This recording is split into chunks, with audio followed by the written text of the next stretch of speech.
Hi friends, ये ऐसा वाला ब्लूटूथ मॉड्यूल नहीं तो कार स्टीरियो नहीं तो एम्पलीफायर आप सब लोग इस्तेमाल कर रहा होगा।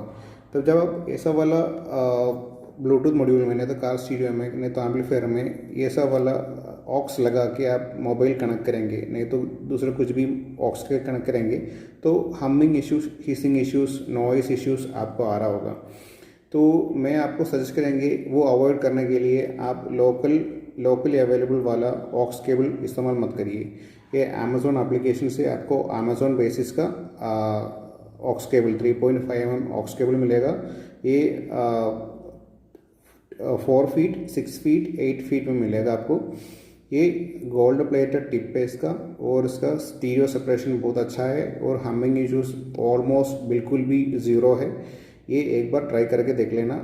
मैंने ट्राई करके देख लिया है, बहुत अच्छा क्वालिटी का है। तो आज के लिए टाटा बाय बाय।